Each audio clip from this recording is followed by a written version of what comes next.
Shalom Bapak Ibu Saudaraku. Apa kabar hari ini? Luar biasa ya, luar biasa. Baik, saya masih melanjutkan seri khotbah kemenangan atas keakuan.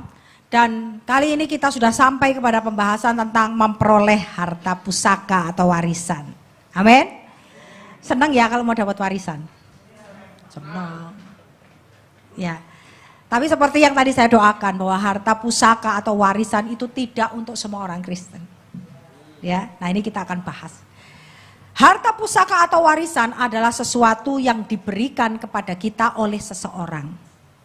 Itu diberikan. Itu adalah suatu berkat yang diserahkan kepada kita ketika seseorang yang mengasihi kita itu meninggal dunia. Papa saya baru meninggal di awal tahun ini, tahun 2022. Dan seperti yang tadi saya doakan, kalau Bapak jasmani saya saja, Bapak jasmani kita semua, itu saja berupaya dengan sekuat tenaga untuk bisa memberikan harta warisan buat kami anak-anaknya. Apalagi Bapak di sorga. Amin. Papa saya bukan orang kaya, Papa saya orang sederhana. Tetapi Papa saya rela hidup super irit.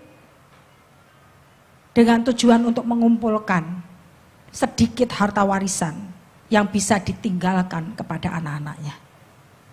Terlebih lagi Bapak kita di sorga. Amin.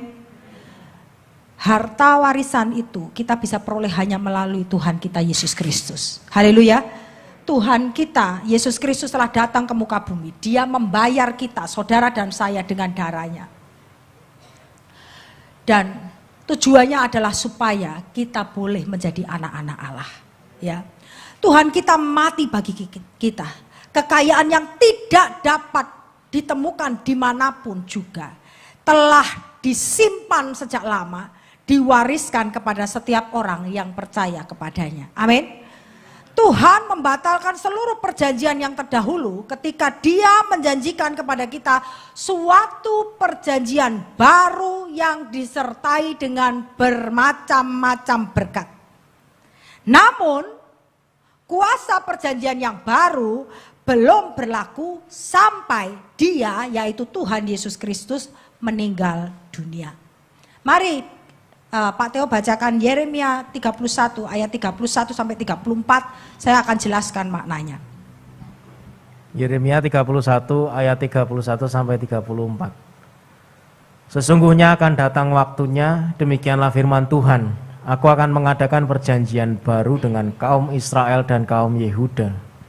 Bukan seperti perjanjian yang telah kuadakan dengan nenek moyang mereka pada waktu aku memegang tangan mereka untuk membawa mereka keluar dari tanah Mesir. Perjanjianku itu telah mereka ingkari, meskipun aku menjadi Tuan yang berkuasa atas mereka.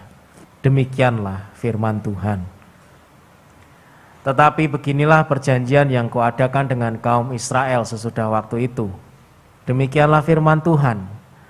Aku akan menaruh Tauratku dalam batin mereka dan menuliskannya dalam hati mereka.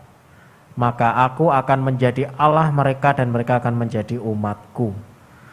Dan tidak usah lagi orang mengajar sesamanya atau mengajar saudaranya dengan mengatakan, kenalah Tuhan, sebab mereka semua besar kecil akan mengenal aku.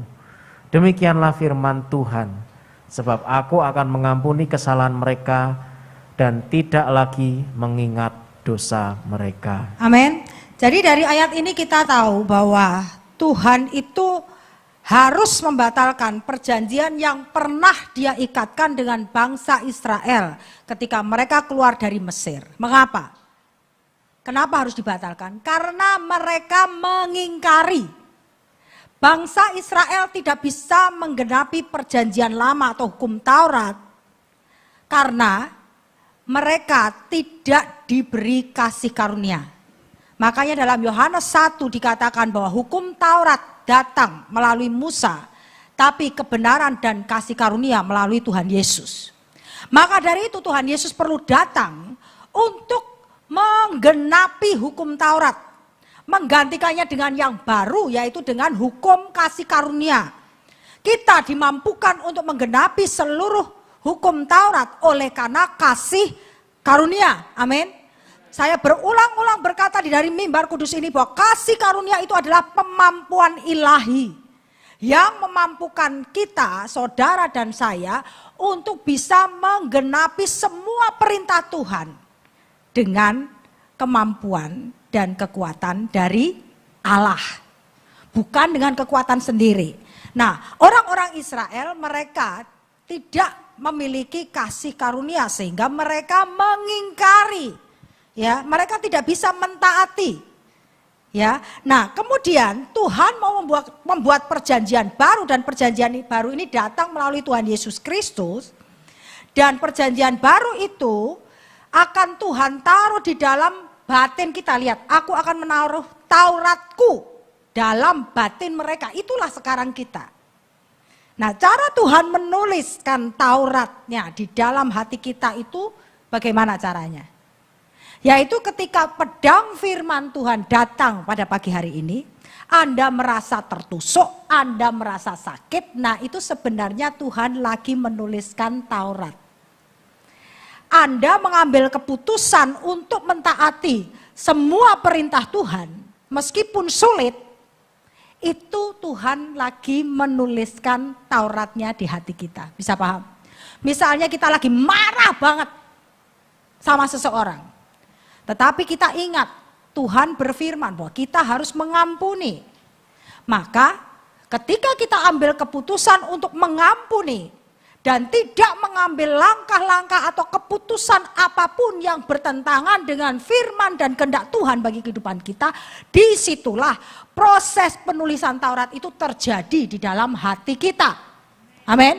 Nah, baru selanjutnya kita bisa menikmati ini. Tidak usah lagi orang mengajar sesamanya dan mengajar saudaranya dengan mengatakan kenalah Tuhan dan seterusnya.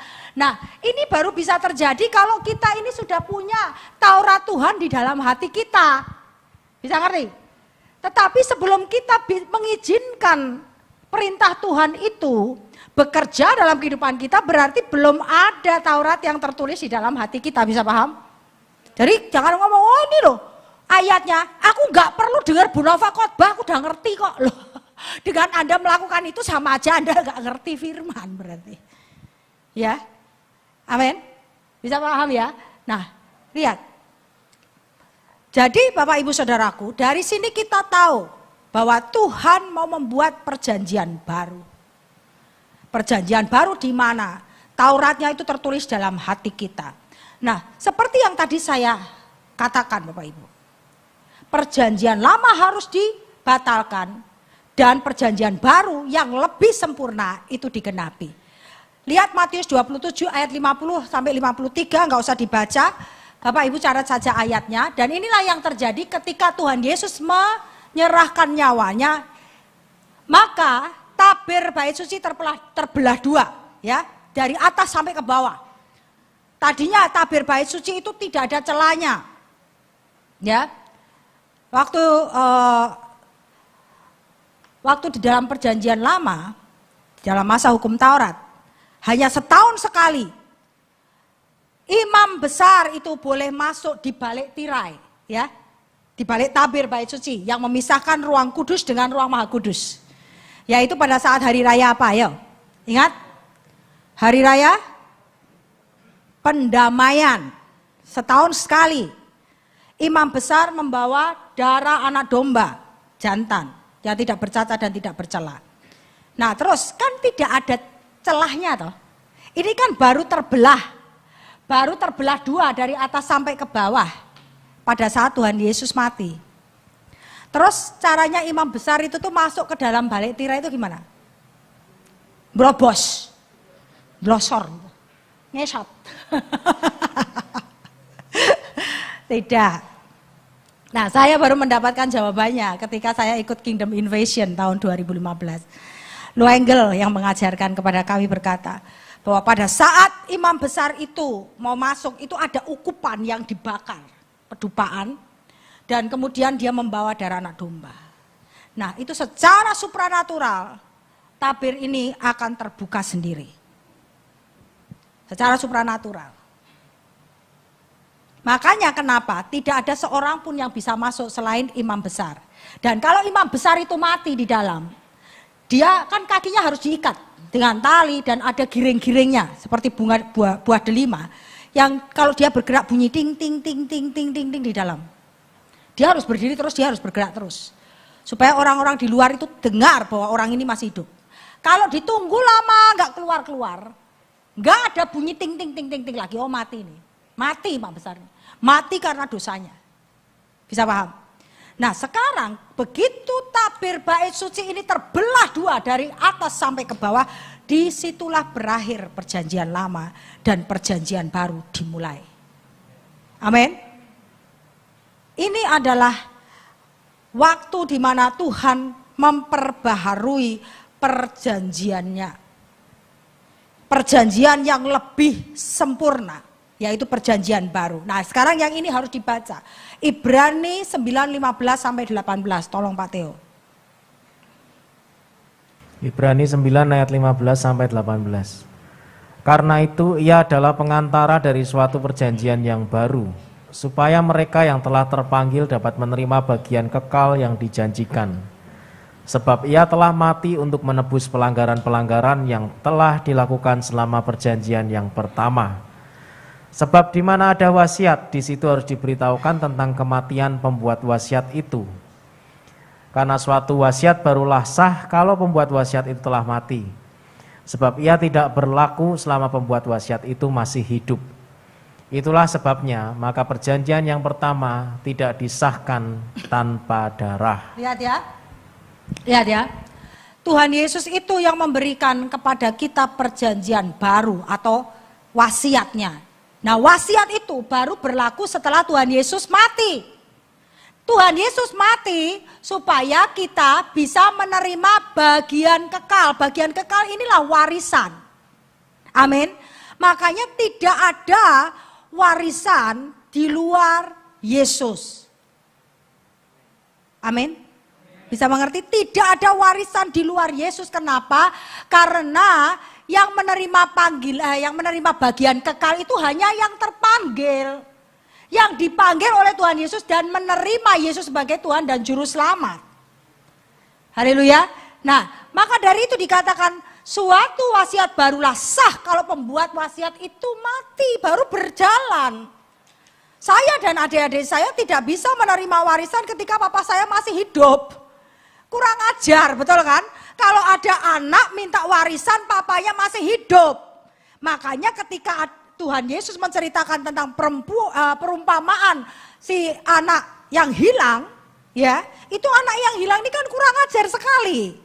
Dia minta warisan kepada papanya yang masih hidup. Nah, makanya harusnya anak itu dilempari batu sampai mati karena kelewatan kurang ajarnya gitu. Tetapi di sini kita melihat bahwa Yesus memberikan kepada kita suatu wasiat. Dan begitu dia mati, maka wasiatnya itu berlaku bagi kita. Amin. Nah mari kita lihat, ini gak ada di dalam PowerPoint saya barusan tadi diingatkan oleh Tuhan. Buka dalam Galatia 4 ayat 7. Galatia 4 ayat 7. Mari baca sama-sama. Jadi kamu, 1, 2, 3 baca sama-sama. Jadi kamu bukan lagi hamba, melainkan anak. Jikalau kamu anak, maka kamu juga adalah ahli-ahli waris oleh Allah. Amin. Amin. Katakan, saya anak Allah. Saya ahli waris Allah. Amin. Haleluya. Amin. Nah, tapi jangan ngaku-ngaku anak Allah. Kalau kelakuannya tidak seperti karakter Allah. Gimana bu karakter Allah? Mari kita buka dalam 1 Yohanes 3 ayat 10. 1 Yohanes 3 ayat yang ke-10. Ini tidak ada catatan saya juga. Tuhan lagi ingatkan kepada saya. Supaya saya memperjelas siapa saja yang bisa beroleh warisan. Mari baca sama-sama. 1, 2, 3. Inilah tandanya anak-anak Allah dan anak-anak iblis. Setiap orang yang tidak berbuat kebenaran tidak berasal dari Allah. Demikian juga barang siapa yang tidak mengasihi saudaranya. Ternyata orang yang tidak berbuat kebenaran sudah jadi Kristen, ya, sudah tua bangka, puluhan tahun jadi Kristen, pakai salib sebesar rantai kapal sekalipun, ya, itu tidak membuat Anda jadi anak Allah. Bisa paham? Yang menjadi anak Allah, yang membuat kita jadi anak Allah selain kita telah dimeteraikan dengan darah Yesus adalah kita berbuat kebenaran. Ya, berbuat kebenaran dan mengasihi saudara kita. Itu tandanya kita anak Allah. Ya. Kalau yang ini yang tidak melakukan kebenaran siapa? Anak iblis. Situ loh yang ngomong situ loh ya, bukan saya. Anak iblis. Loh ya. Yang tidak mengasihi saudaranya, yang membenci, dendam kesumat, tidak mau mengampuni, anak iblis juga. Nah, bisa ngerti? Bisa ya? Nah, jadi kita ini ahli waris ketika kita ini adalah anak-anak Allah. Ya. Dan sekarang kesempatan untuk beroleh warisan itu diberikan buat saudara dan saya. Amin. Nah, bagian kita. Tadi kita sudah tahu kebenaran, kita lakukan kebenaran. Ya, pada saat kita melakukan kebenaran, Taurat Tuhan ditorehkan di dalam hati kita. Ya. Dan kita berhak berdiri di hadapan Tuhan sebagai ahli-ahli warisnya. Haleluya. Markus 10 ayat 17. Tolong Theo.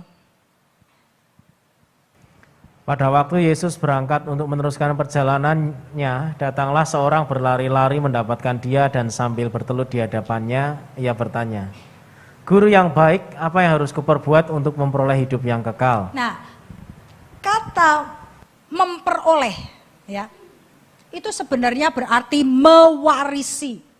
What must I do to inherit eternal life? Ya, jadi ini adalah pertanyaan dari seorang muda yang kaya raya, bagaimana caranya dia bisa memperoleh warisan kehidupan kekal. Sekali lagi, suatu harta pusaka itu tidak pernah dihasilkan, melainkan diterima sebagai suatu pemberian kasih karunia. Kita diberi oleh karena kasih karunia. Ketika papa saya memberikan saya warisan, itu bukan saya yang kerja itu papa saya. Saya diberi, ya. Nah, hidup kekal adalah salah satu nih, dari harta pusaka yang telah Kristus wariskan kepada anak-anaknya. Tetapi tidak berhenti sampai di sini saja. Harta pusaka itu bukan mencakup masuk surga saja. Bukan cuman itu. Tetapi mencakup hal-hal yang jauh lebih banyak lagi. Nah, pada dasarnya harta pusaka kita itu terdiri dari dua bagian. Yang pertama adalah bagian dalam. Bagian dalam itu Tuhan sendiri adalah harta pusaka kita, dan bagian luar itu adalah bangsa-bangsa atau jiwa-jiwa sebagai harta pusaka kita. Nah, kita bahas yang bagian dalam dulu, ya. Tuhan sendiri adalah harta pusaka kita.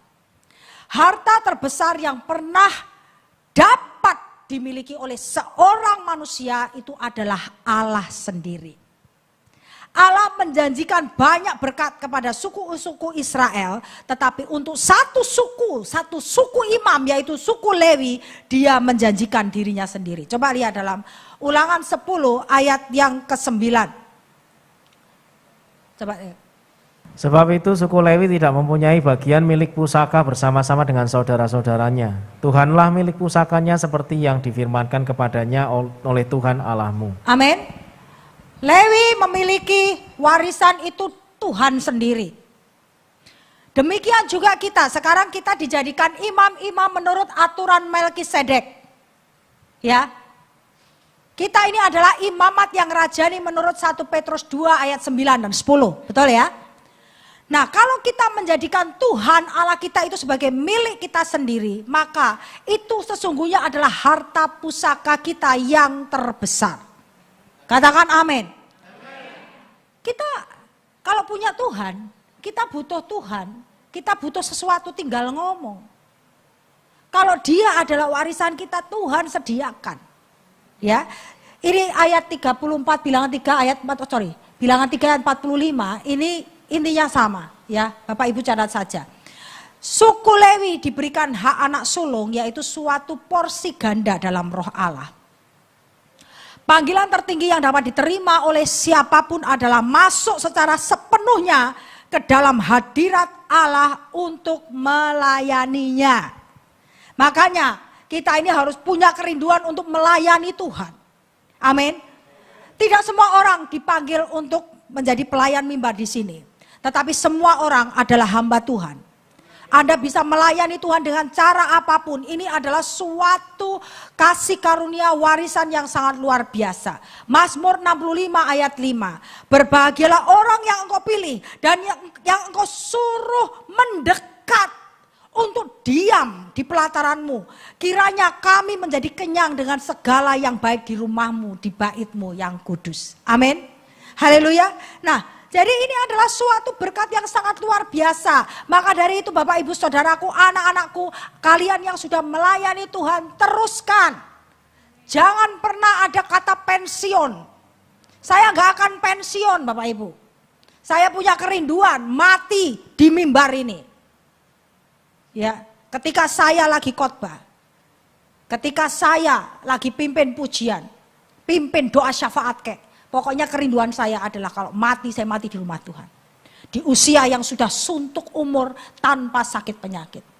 Mata saya tidak rabun. Gigi saya tidak rontok. Tulang saya tetap kuat. Amin. Tidak ada sakit penyakit. Itu doa saya. Loh, jangan bilang, Bu, Ibu lebay. Oh, enggak lebay.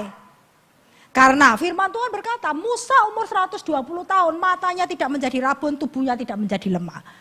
Amin. Daud mati dalam kondisi suntuk umur. Dia sakit tapi dia dipulihkan Tuhan. Disehatkan kembali oleh Tuhan. Dia sehat, mati dalam kondisi badan kuat dan sehat. Haleluya. Penuh kemuliaan. Nah kalau orang sakit penyakit, stroke gitu kan mati. Mana penuh kemuliaan matinya. Ya. Haleluya. Kemudian Yeskiel 44 ayat 15. Tetapi mengenai imam-imam orang Lewi dari Bani Sadok yang menjalankan tugas-tugas di tempat kudusku. Waktu orang Israel sesat daripadaku, merekalah yang akan mendekat kepadaku untuk menyelenggarakan kebaktian dan bertugas di hadapanku untuk mempersembahkan kepadaku lemak dan darah, demikian firman Tuhan Allah. Haleluya. Di antara semua keturunan Lewi ada begitu banyak bani-bani, cuma satu Bani Sadok saja yang masuk terus sampai selama-lamanya. Ini adalah benar-benar warisan yang sangat istimewa. Hak istimewa ini tidak diberikan kepada setiap orang, sebab beberapa orang membuat diri mereka sendiri tidak memenuhi syarat. Nah ini hati-hati. Jangan sampai kita mendiskualifikasi diri kita sendiri. Jangan sampai anak-anakku, ini pesan juga buat saya. Jangan biarkan ketersinggungan, sakit hati ya. Itu membuat Anda mendiskualifikasi dirimu sendiri. Keluar dari kesempatan untuk memperoleh bagian yang terbaik dalam kerajaan Allah. Memperoleh warisan yang terbaik. Jadi Bapak Ibu Saudaraku, konsep pertama tentang harta pusaka haruslah tentang hubungan. Kita ini dipanggil untuk mewarisi Dia, mewarisi Tuhan. Untuk memiliki suatu hubungan yang sepenuhnya dengan Allah. Kerinduan Rasul Paulus yang pertama itu adalah untuk memenangkan, yang artinya adalah untuk memiliki Kristus. Bukan hanya sekedar mempunyai suatu pelayanan yang besar.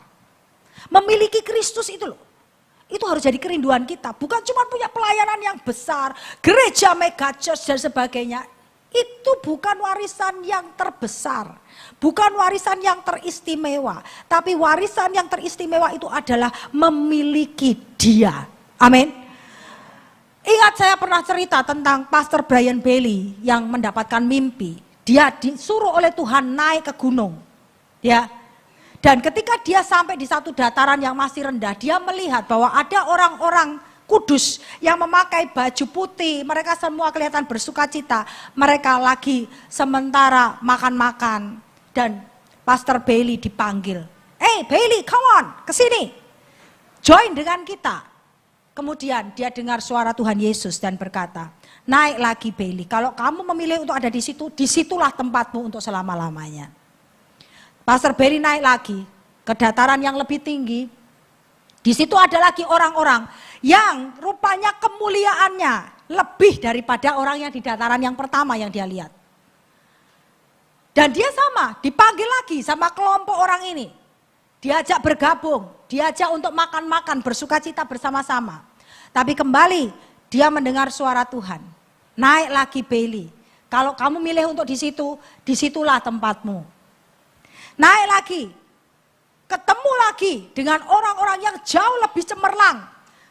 Kemuliaannya itu lebih terang. Baju mereka lebih bersinar. Mereka bersukacita, dipanggil lagi. Ayo Bailey ke sini. Tuhan bilang, kalau kamu milih di situ, itu bagianmu. Bagianmu cuma itu. Naik lagi. Dan semakin dia naik, semakin dia bergumul, semakin susah, semakin berat. Namanya orang naik ke gunung kan tambah mendekati puncak tambah susah kan? Oksigen tambah tipis. Ya, jalanan semakin terjal.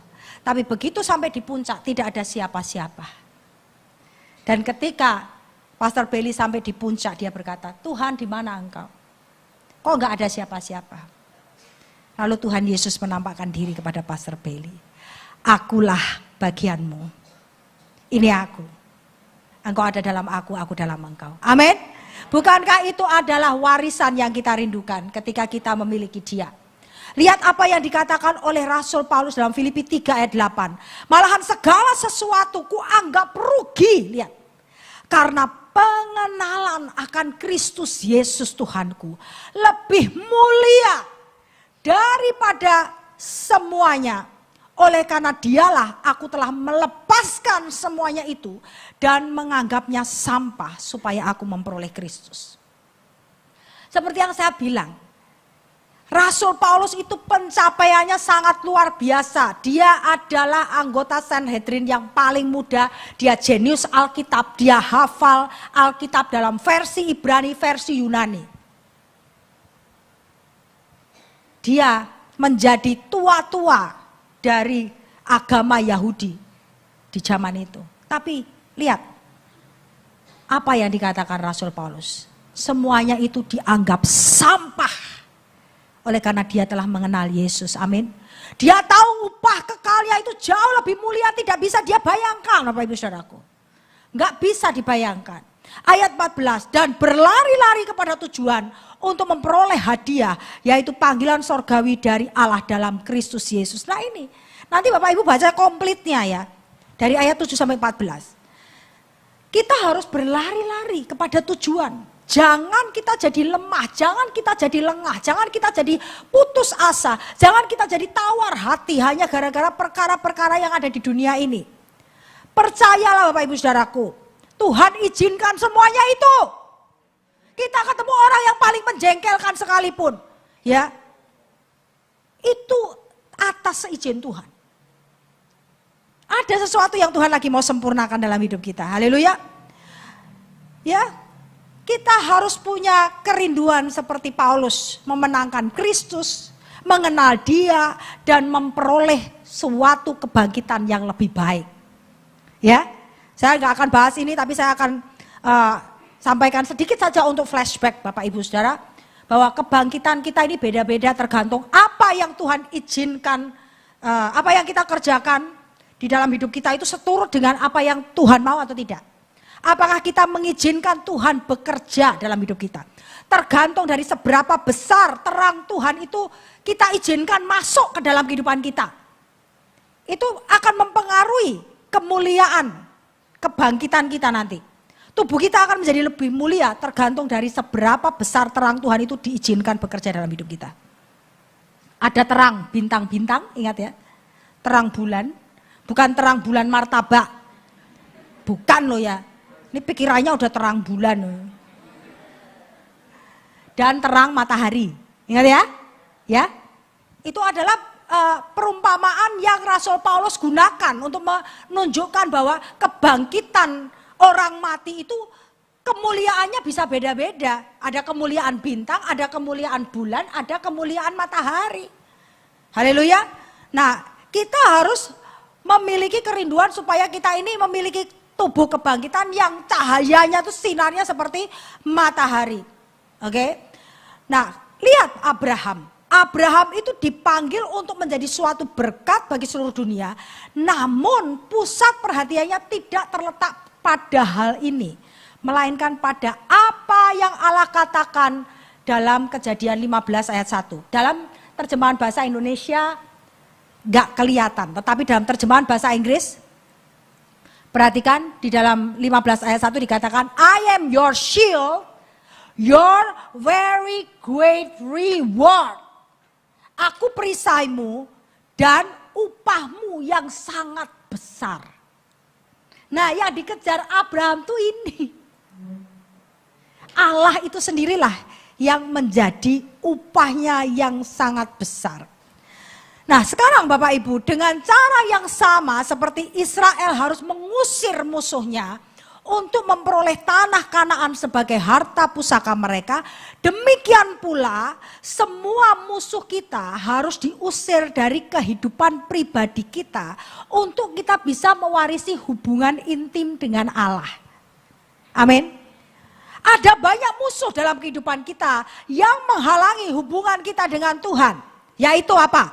Keraguan-raguan, ya, ketakutan, penolakan, gagasan yang salah, dan lain-lain. Musuh-musuh ini menumpulkan kepekaan dan keintiman kita dengan Dia. Ada benteng-benteng dan kubu-kubu pertahanan di dalam kita. Ya, sadar nggak nih? Kalau ketika kita lagi menunjukkan, kamu nih ada saudara kita atau suami kita, istri kita, ngomong, kamu nih gini. Enggak, aku nggak gitu kok. Itu kan kamu aja yang sukanya nyala-nyalain aku. Gitu kan? Tahu enggak? Ketika kita lagi melakukan itu, berarti benteng nih. Benteng nih. Padahal udah jelas salah, ngotot gitu loh. Itu benteng, itu salah satu contoh. Nah, kalau misalnya kita tidak membereskan ini, maka itu akan terus jadi penghalang buat hubungan kita dengan Tuhan. Kita nggak ngerti maksud-maksud Tuhan dalam kehidupan kita, apalagi dalam kehidupan orang lain gitu. Karena itu marilah kita mengundang pedang Tuhan, yaitu firman Allah ke dalam hidup kita. Sehingga musuh-musuh yang menjadi penghalang antara Allah dan kita dapat dihakimi dan ditaklukkan. Amin. Tuhan itu lebih peduli tentang hal mengenyahkan musuh-musuh kita daripada diri kita sendiri. Dia nggak ingin ada penghalang apapun. Makanya Tuhan mau menyingkirkan semua musuh-musuh kita. Karena semakin banyak konflik-konflik ini kita lakukan, semakin besar ketenangan yang kita peroleh dan semakin kaya hubungan yang kita miliki dengan Allah. Ketika kita mau membereskan musuh-musuh kita ini loh ya. Banyak orang yang tidak mau untuk melakukan konfrontasi. Banyak orang yang daripada rame lah, udah deh biarin aja. Loh salah. Kita tentu saja tidak perlu rame-rame. Tapi yang namanya satu kesalahan, satu ketidakbenaran itu harus ditunjukkan. Benar nggak? Harus ditunjukkan dengan kasih dan dibereskan. Karena kalau tidak ini akan terus menjadi penghalang. Dan tidak akan mungkin kita akan memperoleh kelepasan, kemerdekaan dalam hubungan kita dengan Tuhan sebelum hal-hal yang tidak berkenan, musuh-musuh yang ada dalam diri kita ini diberesin dulu. Nggak mungkin, ya.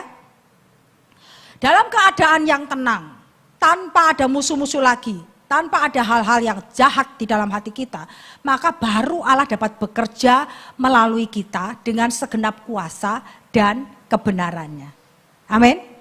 Nah kemudian harta pusaka Kristus itu ada di dalam orang-orang kudus. Mengapa Yesus mau mati? Dia anak Allah, satu-satunya anak Allah yang benar-benar keluar dari Allah Bapa, itulah Tuhan kita Yesus Kristus. Dia rela mati supaya benih ini menghasilkan benih-benih yang lain. Menghasilkan buah-buah, yaitu jiwa-jiwa. Itulah yang jadi warisan Yesus. Perhatikan dalam Efesus 1 ayat 18, tapi saya bacakan versi bahasa Inggrisnya ya. Yang saya terjemahkan langsung aja ya. Mata pemahamanmu diterangi. Supaya kamu mengetahui apa pengharapan dari panggilannya. Dan betapa kayanya kemuliaan milik pusakanya pada orang-orang kudus. Kita ini warisannya Tuhan Yesus. Tuhan Yesus diberi oleh Bapa, itu kita semua. Makanya dia rela mati. Dia membeli harta warisannya itu dengan darahnya. Nah, kita perlu untuk meminta mata pemahaman kita ini loh. Ya. The eyes of your understanding itu diterangi. Karena kalau kita nggak diterangi, mata rohani kita nggak diterangi ya, kita gagal paham terus. Untuk segala sesuatu yang terjadi dalam kehidupan kita tuh kita gagal paham.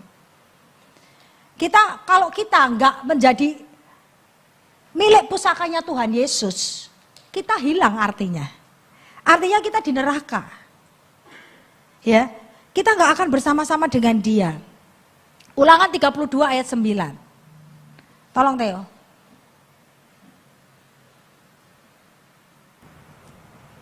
Tetapi bagian Tuhan ialah umatnya, Yakub ialah milik yang ditetapkan baginya. Amin. Jadi warisan kita ini warisannya Tuhan Yesus. Ya. Karena itu Tuhan bukan saja harta pusaka kita, tetapi harta pusakanya itu ada dalam kita. Ngerti gak? Jadi kita ini saling memiliki dengan Tuhan. Dia adalah harta pusaka kita, tetapi kita juga adalah harta pusakanya. Nah, pernikahan itu seperti ini. Dua pihak saling menemukan kepenuhannya di dalam diri yang lain. Itu pernikahan, makanya nanti kita akan menikah dengan anak domba Allah, yaitu Tuhan kita Yesus Kristus. Amin. Kita adalah warisan di dalam Dia dan Dia adalah warisan kita juga. Bisa paham Bapak Ibu? Allah bertanya dalam Kisah Rasul 7 ayat 48-49, rumah apakah yang akan kamu dirikan bagiku? Demikian firman Tuhan, tempat apakah yang akan menjadi perhentianku? Ini adalah suatu pewahyuan yang sejati tentang isi hati Allah. Dia sedang mencari satu tempat di mana dia dapat merasa benar-benar mendapatkan ketenangan, yaitu di dalam hati kita, umatnya. Dan karena itu dia berkata, buatlah suatu tempat di dalam baitmu di mana aku dapat berdiam. Ya, Tuhan tuh rindu tinggal dalam kita. Tetapi sebelum Tuhan bisa tinggal dalam kita, maka kita ini harus bersih dulu, betul enggak? Benar enggak? Kalau Anda mau ngundang orang tinggal di rumahmu, tapi rumahmu itu tuh berantakan kayak kapal pecah, ya toh. Nggak ada tempat, banyak barang, tertumpuk-tumpuk, sampah di mana-mana. Bagaimana Anda mau undang orang? Kalau Anda untuk naruh pantat sendiri aja nggak bisa, ya kan? Nah makanya lihat. Apa yang terjadi ketika Yesus masuk ke bait suci Allah secara harfiah ketika dia masih hidup di muka bumi. Dia mengusir segala yang jahat dengan sebuah cambuk. Yohanes 2, 13-15. Tolong Theo. Yohanes 2 ayat 13-15. Ketika hari raya Paskah orang Yahudi sudah dekat, Yesus berangkat ke Yerusalem. Dalam bait suci didapatinya pedagang-pedagang lembu, kambing domba, dan merpati dan penukar-penukar uang duduk di situ. Ia membuat cambuk dari tali lalu mengusir mereka semua dari bait suci dengan semua kambing domba dan lembu mereka. Uang penukar-penukar dihamburkannya ke tanah dan meja-meja mereka dibalikkannya. Nah, ini menunjukkan kemarahan Tuhan ketika melihat bahwa bait Allahnya itu berantakan dan dipenuhi dengan hal-hal yang jahat. Nah, bayangkan ketika dia mau masuk ke hidup kita, ke dalam hati kita. Apakah dia menemui hal-hal yang seperti ini enggak? Dia menemui pedagang-pedagang lembu, kambing, domba, nemui yang kayak begini enggak? Penukar-penukar uang. Nemui yang hal-hal seperti itu enggak? Kenapa Tuhan marah tuh? Kelihatannya kan wajar, kenapa sih Tuhan harus marah-marah, harus bongkar bangkir begitu ya?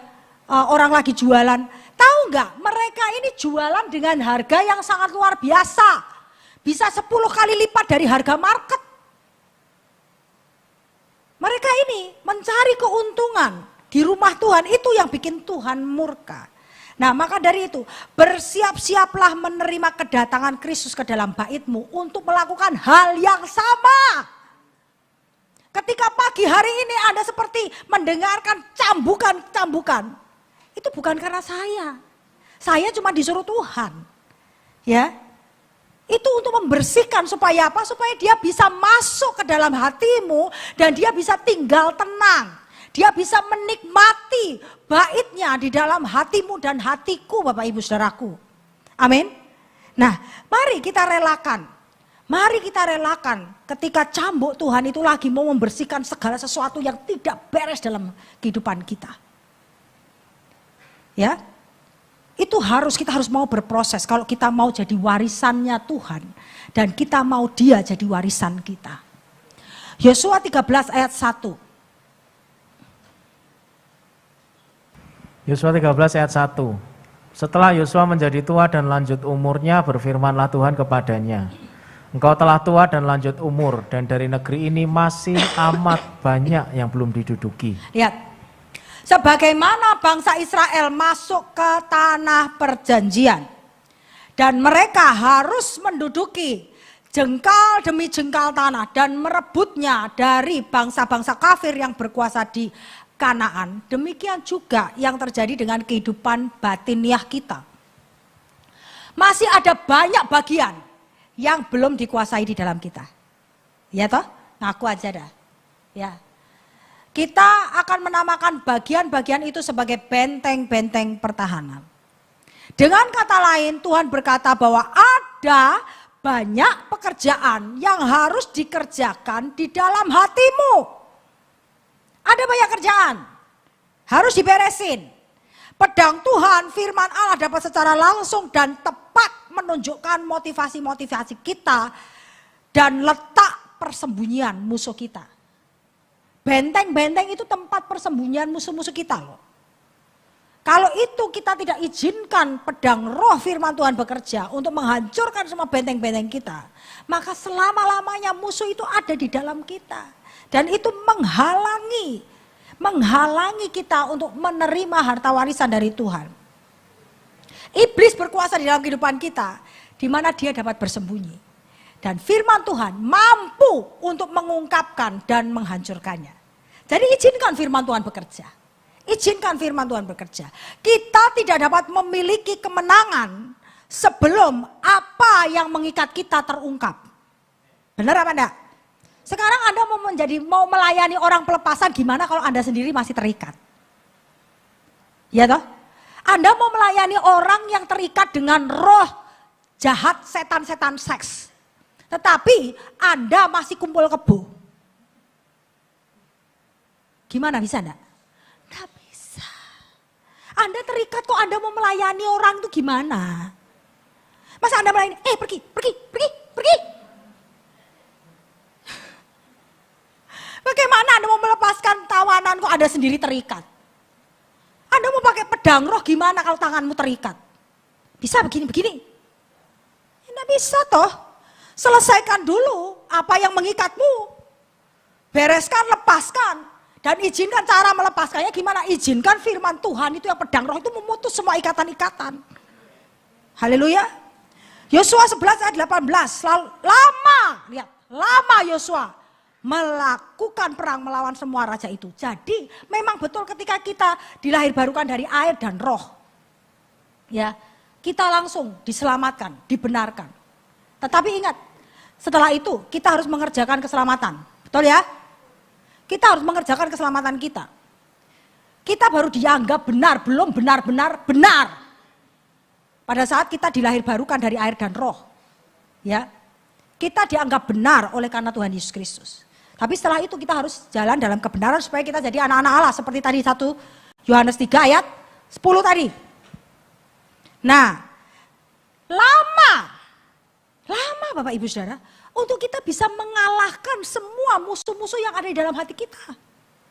Ya, keangkuhan kita, kesombongan kita, kekeras kepalaan kita ya. Sifat-sifat kita yang suka lebay.com, suka nipu, tidak jujur dengan uang. Semualah, saya punya masalah, Anda punya masalah, bukan berarti saya sudah sempurna, enggak. Saya juga masih belajar, saya juga masih terus diubahkan oleh Tuhan setiap hari. Dan benturan-benturannya itu tuh seringkali sangat keras ya. Ada beberapa di antara musuh kita yang mudah dan cepat dikalahkan. Tetapi ada beberapa lain yang harus kita perangi dalam kurun waktu yang sangat panjang. Betul enggak? Ya, nah itu sadari. Tapi pada akhirnya kita pasti akan menang kalau kita gigih dan tidak menyerah. Amin. Kalau kita gigih di dalam Tuhan. Percaya kalau kita mengandalkan kasih karunia Tuhan pasti kita menang. 2 Korintus 2 ayat yang ke-14. Mari baca sama-sama saja.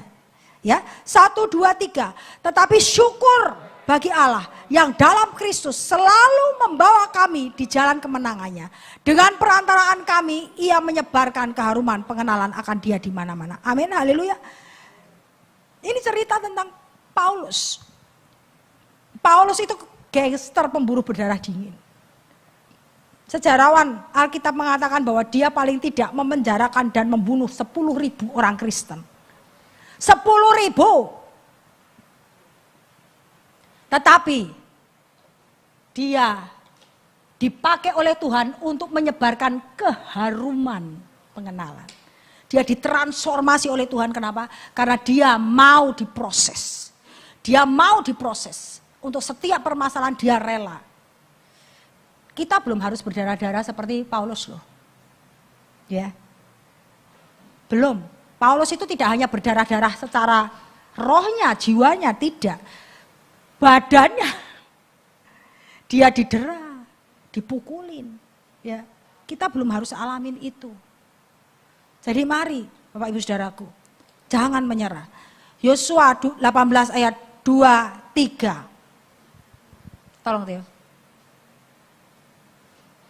Pada waktu itu masih tinggal 7 suku di antara orang Israel yang belum mendapat bagian milik pusaka. Sebab itu berkatalah Yosua kepada orang Israel, berapa lama lagi kamu bermalas-malas, sehingga tidak pergi menduduki negeri yang telah diberikan kepadamu oleh Tuhan, Allah nenek moyangmu. Jangan malas. Jangan malas, katakan buat kiri kananmu, jangan malas.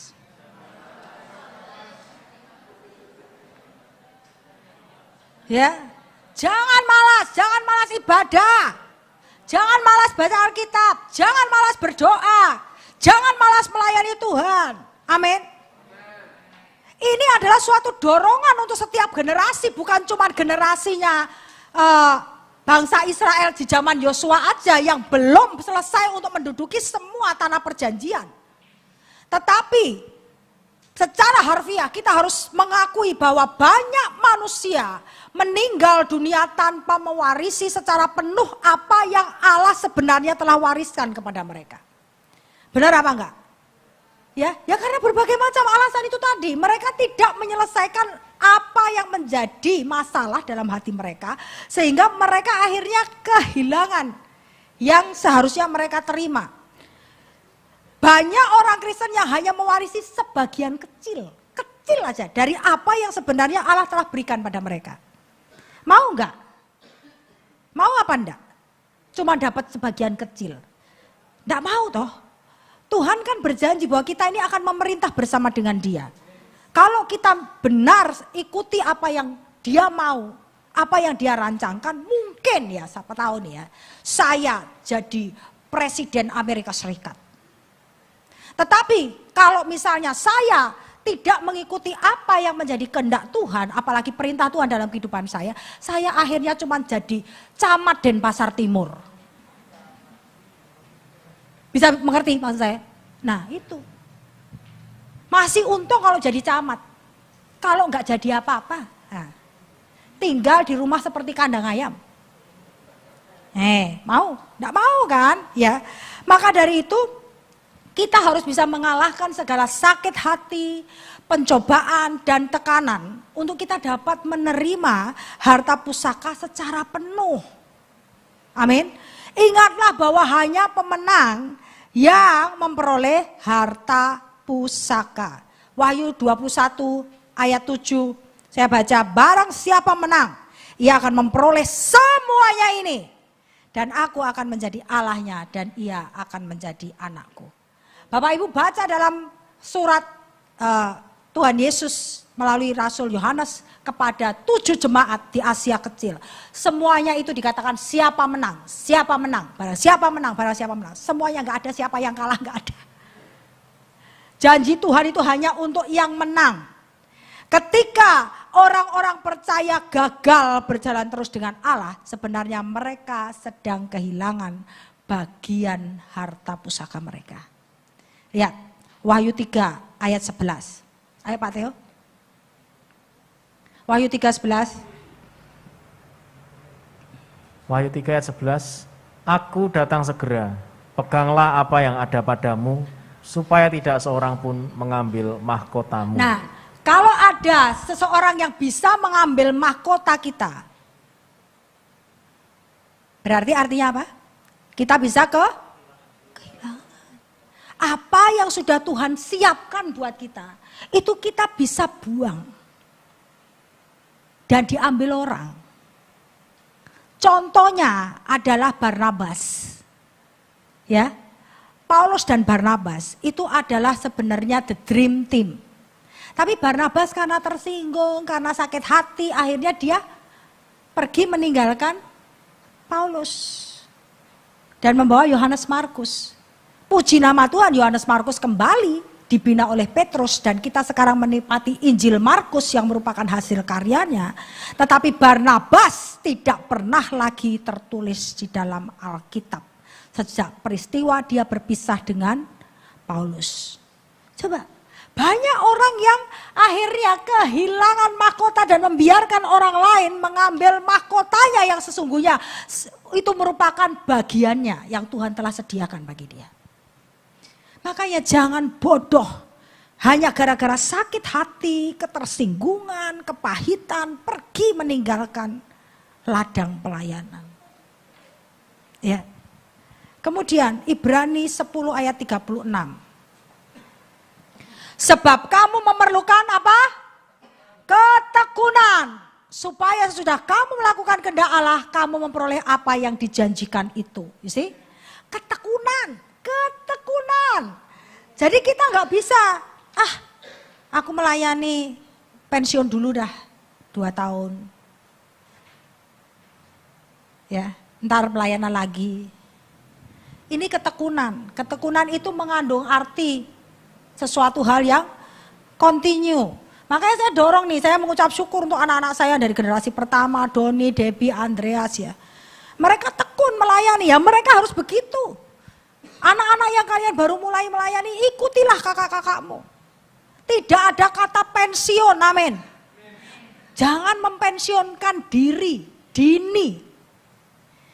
Takutnya ini kalau Anda mempensiunkan diri dini itu ini yang terjadi loh, mahkotamu diambil orang. Ya, kita ini pada saat kita melayani itu sesungguhnya kita lagi sementara menjaga mahkota kita. Bisa paham Bapak Ibu Saudaraku? Kita lagi jaga mahkota kita supaya tidak diambil. Tapi kalau kamu lagi, ngasosek lah, taruh aja taruh. Nah itu kamu taruh mahkotamu, diambil orang. Ini saya analogikan supaya Anda bisa mengerti Bapak Ibu Saudaraku ya. Karena benar-benar untuk memperoleh warisan, untuk memperoleh mahkota, itu kita harus benar-benar bertekun. Ya, oke. Nah kemudian ketika seseorang Kristen yang taat telah menghadapi pedang roh dalam hidupnya dan hal-hal dalam hatinya telah dibereskan, maka dia bersama dengan pedang itu akan mampu mengusir musuh-musuh dalam hidup orang lain yang Tuhan percayakan ke dalam pemeliharaannya. Ya, seperti yang saya bilang, kalau kita sudah beres, baru kita bersama dengan Tuhan, ya, bersama dengan pedang roh yang Tuhan telah berikan kepada kita baru bisa bebaskan orang lain. Bisa ngerti? Nah kalau kita sendiri aja nggak mau ya mengizinkan pedang roh itu untuk berurusan dalam hati kita, dalam kehidupan kita, gimana kita mau dipakai Tuhan untuk membebaskan orang lain ya? Karena hanya sampai ke tingkat di mana kita beroleh kemenangan, kita akan mampu memimpin orang-orang lain kepada kemenangan. Amin. Saya ulangi. Karena hanya sampai ke tingkat di mana kita telah beroleh kemenangan, kita akan mampu memimpin orang-orang lain kepada kemenangan. Contoh, saya sudah menang di area merokok, minum mabuk, berzina, saya sudah menang. Makanya saya bisa pimpin orang-orang yang tadinya minum, mabuk, merokok, berzina untuk bisa hidup kudus. Tetapi kalau saya masih merokok, saya masih minum, nggak mungkin saya bisa membebaskan orang yang terikat dengan minum, mabuk, merokok, berzina. Nggak mungkin. Bisa ngerti? Nah, area-area yang lain juga sama. Area maki orang, kalau Anda masih suka maki orang, Anda tidak akan bisa menginsapkan, menolong orang yang tukang maki untuk bebas dari kebiasaan buruknya. Lah, apanya yang mau dilihat? Apanya yang mau dijadikan contoh? Iya kan? Tetapi kalau kita bisa menjadi contoh bagi orang-orang yang mengalami masalah yang dulu kita alami, mereka punya pengharapan. Oh iya, dulu Bu Nova aja gitu, sekarang Bu Nova bisa berubah loh. Berarti saya juga bisa. Ya kan Tuhannya Bu Nova sama Tuhan saya. Ya kan? Tuhannya Ci Elizabeth sama Tuhan saya. Ya kan? Tuhannya Pak Teo sama dengan Tuhan saya. Tuhannya Pak Sahala sama dengan Tuhan saya. Kalau mereka bisa, kenapa gua nggak bisa? Kan itu. Ya, ada buktinya gitu loh. Ya. Jadi ketika musuh-musuh sudah keluar dari kehidupan kita dan kita telah menyadari sampai pada tingkat tertentu akan aspek pertama dari harta pusaka, maka Allah akan bergerak atas kita untuk memberikan aspek kedua dari harta pusaka, karena Allah sedang mempersiapkan kita bagi suatu umat. Ya. Ketika kita sudah terlebih dahulu saling memiliki dengan Tuhan, kita mengizinkan pedang roh bekerja dalam hati kita memiliki pedang roh. Nah, setelah itu kita bisa nolong orang. Nah, itulah harta pusaka bagian yang kedua, yaitu jiwa-jiwa. Ya. Lihat ya. Saya bacakan dulu sebelum masuk ke sana. Seseorang berkata, setelah Allah membuat seseorang makin berkurang, maka sampai ia hanya memiliki Injil sejati dalam dirinya, maka ia akan mengutusnya kepada bangsa-bangsa. Ini ada seorang hamba Tuhan yang berkata begitu. Saya ulangi ya, setelah Allah membuat seseorang makin berkurang, sampai dia hanya memiliki Injil sejati dalam dirinya, maka dia akan mengutusnya kepada bangsa-bangsa. Makanya ada lagu kan, Yesus terlebih besar, Yesus terlebih besar di dalamku, di dalamku. Yaitu, jadi tinggal Injil sejati di dalam diri kita, baru kita bisa dipakai oleh Tuhan untuk bangsa-bangsa. 1 Petrus 5 ayat 6, karena itu rendahkanlah dirimu di bawah tangan Tuhan yang kuat, supaya kamu ditinggikannya pada waktunya. Amin. Kita mau ditinggikan Tuhan, ya sudah takluklah kepada apa yang dikatakan firman. Nah, ini warisan yang kedua, bagian luar, yaitu bangsa kafir sebagai harta pusaka kita. Mazmur 2 ayat 8, tolong Pak Teo. Mintalah kepadaku, maka bangsa-bangsa akan kuberikan kepadamu menjadi milik pusakamu, dan ujung bumi menjadi kepunyaanmu. Nah, Allah itu ingin memberikan kepada kita suatu umat sebagai harta pusaka. Suatu gereja, ladang misi, suatu bangsa, orang-orang yang kita pimpin kepada Kristus. Ya, Paulus berkata mengenai orang-orang yang dipertobatkan. Engkaulah mahkotaku. Mahkota saya itu adalah Bapak Ibu Saudara. Semua jemaat Tuhan, anak-anak rohani di semua kota-kota di Indonesia, bahkan di luar negeri, yang memanggil kami dengan sebutan Papa dan Mama rohani. Itulah mahkota buat saya dan Bapak Gembala. Mahkota buat kalian semua adalah jiwa-jiwa. Tuhan memberikan itu sebagai warisan kita. Jiwa-jiwa yang Anda gembalakan, makanya gembala-gembala, ayo, itu adalah mahkotamu. Jiwa-jiwa itu adalah mahkotamu. Haleluya. Lihat di dalam 1 Tesalonika 2 ayat 19. Teo, tolong. Lihat. 1 Tesalonika 2 ayat 19. Sebab siapakah pengharapan kami atau sukacita kami atau mahkota kemegahan kami di hadapan Yesus Tuhan kita pada waktu kedatangannya, kalau bukan kamu. Nah, kalau bukan kamu siapa lagi? Halo? Kalau bukan sukacita dan mahkota kemegahan. Ini Paulus berkata kepada jemaat di Tesalonika, sama. Apa nih yang jadi kemegahan buat saya? Apa yang menjadi sukacita buat saya? Mahkota saya apa? Ya kalian ini anak-anakku laki-laki dan perempuan. Itulah kalianlah mahkota kami. Sukacita kami. Ya, bukan gedung besar, bukan duit banyak, bukan rumah mewah. Mahkota kami itu adalah jemaat yang Tuhan percayakan. Mahkota bagi kita semua ini adalah jiwa-jiwa yang Tuhan akan percayakan kepadamu Bapak Ibu Saudaraku. Makanya jangan berkata, ya aku gak pedulilah, ngurusi awakku dewe sudah ribet gitu kan. Jangan. Ya, tapi pedulikanlah orang lain. Karena ini loh firman Tuhan ini berkata bahwa mereka ini jiwa-jiwa ini adalah mahkota kita. Kembali diulangi hal yang sama mirip. Karena itu saudara-saudara yang kukasih dan yang kurindukan sukacitaku dan mahkotaku. Lihat. Dia menyebut jemaat di Filipi, saudara-saudara yang kukasih ini dengan sebutan apa? Sukacita dan mahkota lagi. Amin. Itu adalah sukacita dan mahkota kita di hadapan Tuhan. Nah, bila musuh-musuh diusir dalam hidup kita, maka kita akan mempunyai pengalaman, pengertian, dan otoritas untuk mengusir musuh-musuh di dalam diri orang-orang yang Allah percayakan kepada kita. Ngerti ya? Bisa paham ya? Seperti yang tadi saya contohkan. Kita punya pengalaman, kita punya pengertian, dan kemudian otoritas. Kenapa? Karena kita berjalan dengan pedang Allah. Dengan kuasa Allah, sehingga kita punya otoritas untuk bisa mengusir musuh-musuh yang ada di dalam diri orang-orang yang Tuhan kirim kepada kita untuk kita layani. Dan mereka yang kita layani itu yang akan menjadi mahkota kita. Orang-orang itulah yang akan menjadi warisan, menjadi harta pusaka kita. Amin. Haleluya. Saya membayangkan ketika saya ada di sorga nanti. Di belakang saya itu ada kalian semua anak-anak.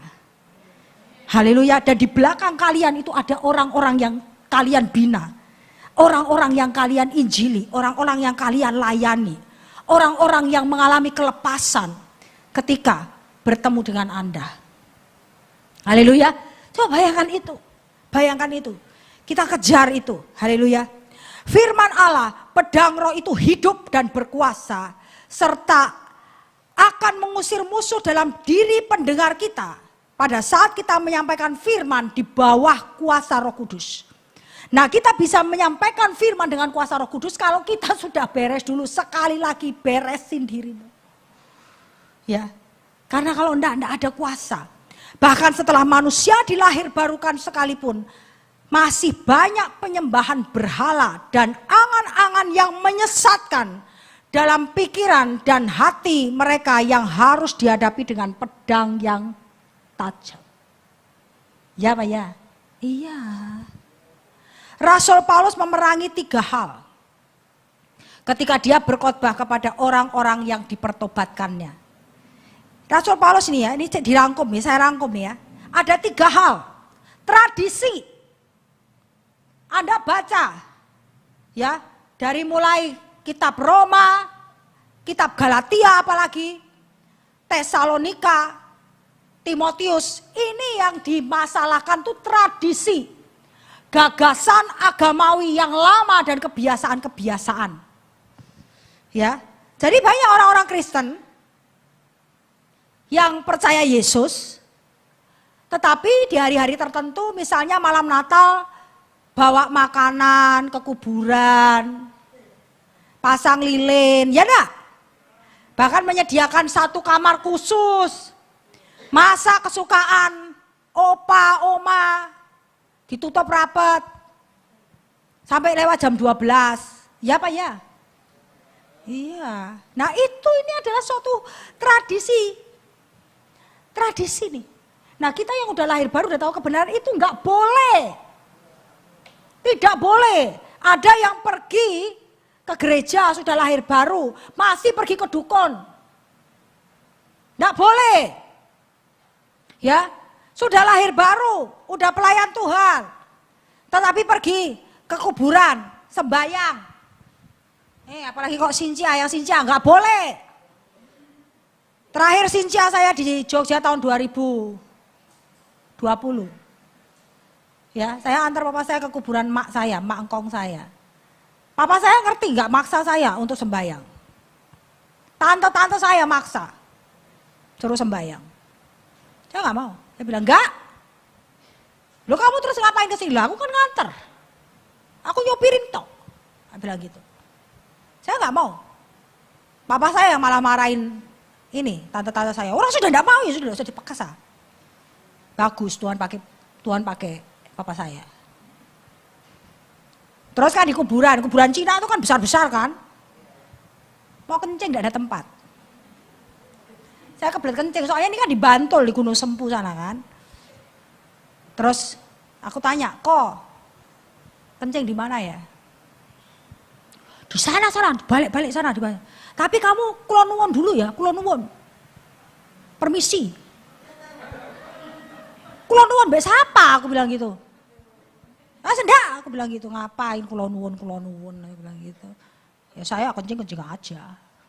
Mbah lo ya kalau ada apa-apa. Tahu mbah enggak? Enggak tahu lo ya nanti kalau kamu ada apa-apa. Enggak bakalan ada apa-apa, tak bilang gitu, enggak bakalan. Gitu loh, itu loh, tradisi ya. Tradisi, gagasan agamawi yang lama, kebiasaan-kebiasaan, lewat kuburan, non sewu, derek langkung, kalau orang Jawa gitu. Apa ya kayak gitu-gitu loh. Lewat-lewat aja, setan tuh harusnya takut pada dirimu, karena ada Yesus dalam dirimu kan gitu. Lewat-lewat aja. Haleluya.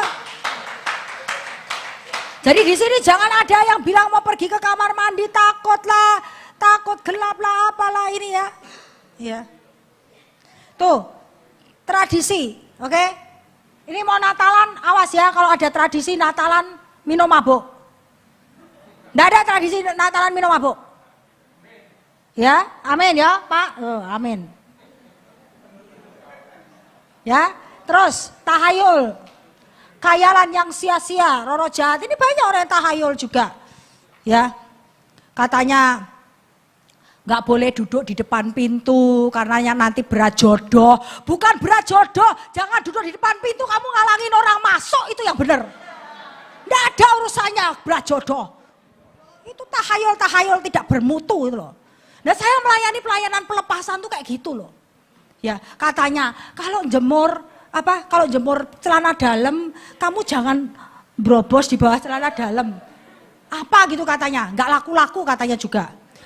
Itu bukan masalah kalau misalnya jemur celana dalam kemudian tidak boleh lewat di bawah jemuran. Bukan masalah berat jodoh, kurang kerjaan tuh yang betul. Ngapain kamu sudah jemur kok terus brobos di bawah jemuran tuh ngapain? Nah, tapi orang-orang tua itu kan bikin aneh-aneh kan gitu kan. Ya enggak? Itu tahayul kayak gitu itu jangan dipercaya. Nah kalau Anda masih percaya tahayul model kayak begini itu, Anda lagi sementara menghalangi dirimu sendiri untuk memperoleh harta pusaka. Pokoknya makanya ngertilah firman Tuhan. Amin. Mengertilah firman Tuhan dengan baik. Segala sesuatu yang tidak dalam firman Tuhan berarti itu tidak kepake. Nggak kepake sudah intinya gitu. Nggak berlaku. Ya. Kemudian filsafat duniawi. Humanisme, pemikiran manusiawi. Nah, pemikiran manusiawi itu juga tidak baik sepenuhnya. Tidak semuanya baik apa yang dipikirkan oleh manusia, ya. Kasih manusia, ya, itu yang memperbolehkan segala sesuatu. Itu filsafat manusia. Kasih Allah nggak begitu. Kasih Allah itu melarang dosa, ya kan? Tidak boleh bikin dosa. Orang yang berbuat dosa itu harus didisiplin.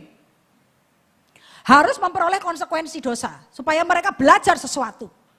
Dan supaya semua umat Tuhan tahu bahwa yang namanya dosa itu ada konsekuensinya. Nah kalau filsafat dunia kan enggak. Ya, humanisme mengizinkan semua orang. Sekarang LGBT, ya kan? LGBT. Loh orang punya hak kok. Punya hak. Ya, ganti kelamin punya hak. Nah, ada lagi hamba Tuhan yang katanya ngakunya hamba Tuhan tapi yang diajarkan bukan hamba Tuhan. Dibilang begini, kalau kamu dalamnya perempuan tapi casingmu laki-laki, Kamu hidup kudus saja, hidup benar. Nanti pada saat hari kebangkitan kamu akan tahu gendermu yang sejati itu apa. Hah? Ini pengajaran dari lubang neraka luar biasa. Saya bilang, itu kan saya dikirimin sama anak rohani saya, pendoa syafaat di Jakarta. Dia kirim itu. Saya bilang begini, makanya sudah gak usah dengerin orang ini. Saya bilang, gak usah dengerin orang ini. Kalau kayak begitu, berarti mau ngomong Tuhan itu bisa salah, betul enggak? Lah kalau dalamnya perempuan, casingnya laki-laki, kan berarti Tuhan salah tuh. Benar enggak? Ini misalnya iPad, luarnya iPhone, dalamnya masa Samsung? Bisa enggak? Enggak bisa. Udah itu sudah jelas sesat. Itu loh, filsafat duniawi, humanisme, menerima semua orang, tidak mau menyinggung orang, tidak mau menunjukkan kesalahan orang, daripada ada konflik, perdamaian dunia. Ini adalah suatu gagasan-gagasan yang sangat-sangat sesat dan banyak kali masih ada di kalangan orang-orang Kristen lahir baru. Ya toh? Nah, kita harus berdiri teguh di sini dan jangan berkompromi, ya. Jadi sekali lagi Bapak Ibu, umat yang Allah berikan kepada kita itu adalah harta pusaka kita. Pastikanlah bahwa kita mengusir semua musuh dari dalam mereka dan jangan membiarkan adanya benteng-benteng pertahanan yang tertinggal dalam mereka. Maka dari itu, kepada jemaat yang berkomitmen di Cornerstone, kami dorong mereka untuk hidup benar dan kemudian kita layani pelayanan pelepasan. Kami gak bisa melayani pelayanan pelepasan sampai mereka benar-benar ambil keputusan untuk mau hidup benar. Sekarang saya gak mungkin bisa melayani pelepasan kepada orang yang masih kumpul kebo, gak mungkin toh. Saya lepaskan, saya teriak-teriak, dalam nama Yesus semua setan-setan saya keluar, bla bla bla bla bla. Sudah keluar bersih, pulang kelon lagi. Baku polo lagi. Baku polo, baku ciong yang tidak sah. Nah itu kan nyampe-nyampein orang tuh. Dan lagi bukan cuma nyampe-nyampein saya. Tapi firman Tuhan berkata kembalinya 7 roh jahat loh. Kamu ngundang roh jahat yang jauh lebih jahat untuk masuk ke dalam dirimu. Makanya ambil keputusan hidup benar dulu. Tapi kalian yang sudah hidup benar, kita pasti akan layani. Kita butuh pembuktian dulu ya. Bahwa kalian benar-benar komitmen mau hidup benar. Karena kok cuma tengking-tengking, usir-usir, habis itu kalian bikin dosa lagi, hidupmu tambah rusak. Tambah berantakan. Ya. 2 Korintus 11 ayat 2. Sebab aku cemburu kepada kamu. Dengan cemburu ilahi. Karena aku telah mempertunangkan kamu kepada satu laki-laki untuk membawa kamu sebagai perawan suci kepada Kristus. Nah itulah Bapak Ibu Saudaraku. Itu tugas saya, tugas Bapak Gembala, tugas kalian semua sesungguhnya kepada saudara-saudara yang sudah kalian bawa kepada Tuhan. Kita harus seperti Paulus yang memiliki cemburu ilahi, artinya cemburu ilahi itu gak mau, misalnya saya gak mau Titin ini terhilang. Saya gak mau Titin, anak-anak yang lain, Hadasa, saya gak mau Jeremy hidup dalam dosa lagi. Kenapa? Karena saya sudah mempertunangkan kalian semua ini dengan Kristus. Saya nggak mau ada lagi yang mencemari mereka. Saya nggak mau ada yang jahat itu untuk menyentuh mereka. Jadi kami jaga benar-benar. Makanya kami juga minta pertolongan pada gembala-gembala. Perhatikan domba-dombamu. Yang udah nggak datang pergi ke gereja itu tuh datangi. Ada masalah apa? Kalau masih mau dibina oke, kalau enggak ya sudah itu keputusan nggak bisa dipaksa. Karena memang ada orang-orang yang masih senang hidup cemar. Mau gimana lagi? Ya. Bisa paham Bapak Ibu? Jadi 2 harta pusaka kita, Tuhan sendiri dan jiwa-jiwa. Amin. Mari bangkit berdiri Bapak Ibu Saudaraku. Saya undang tim David Tabernacle.